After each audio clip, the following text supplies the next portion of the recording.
Hi guys, welcome back to Swathra kitchen. Today recipe Ramzan special sheer kurma. 10 నిమిషాల్లో dry fruits తో పాలతో చేసుకునే ఈ షీర్ కుర్మా నోట్లో పెట్టుకుంటే వెన్నెలా కరిగిపోతుంది. టేస్ట్ అయితే మామూలుగా ఉండదు, అద్దరిపోతుంది. షీర్ కుర్మాని ఎలా చేసుకోవాలో ఈ రోజు వీడియోలో చూసేయండి. గ్యాస్ మీద ఒక పాన్ పెట్టి అందులోకి 2 టేబుల్ స్పూన్ నెయ్యి వేసుకోండి. నెయ్యి వేడికిన తర్వాత జీడిపప్పు, బాదాము, కిస్మిస్, పిస్తాని సన్నగా కట్ చేసింది వేసుకోవాలి. నచ్చినంత డ్రై ఫ్రూట్స్ ని కట్ చేసి వేసుకోవచ్చు. క్వాంటిటీ ఏమీ అవసరం లేదు. సో డ్రై ఫ్రూట్స్ ని బాగా ఎర్రగా వేపుకొని ఒక బౌల్లోకి తీసి పక్కన పెట్టుకోండి.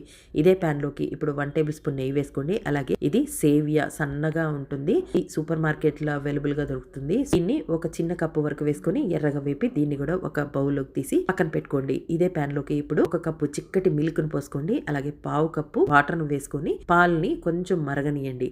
పాలు కొంచెం మరిగేటప్పుడు ఇందులోకి 4 యాలకుల్ని దంచి వేసుకోండి. అలాగే ఇందులోకి హాఫ్ కప్పు షుగర్ను కూడా వేసుకొని షుగర్ కరిగేదాకా ఉడికించండి. షుగర్ కరిగేదాకా ఉడికిన తర్వాత ఇందులోకి కండెన్స్డ్ మిల్క్ ను కూడా ఒక చిన్న కప్పు వరకు వేసుకోండి. వేసుకొని సన్నగా కట్ చేసుకున్న డ్రై ఖర్జూరాన్ని ఒక కప్పు వరకు వేసుకోవాలి. నచ్చినంత అయినా సరే వేసుకోవచ్చు.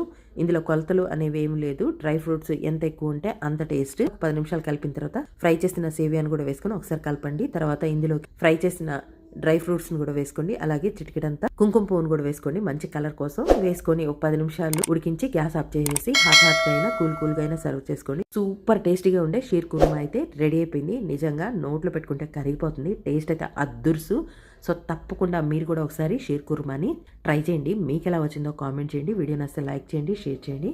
Thanks for you watching.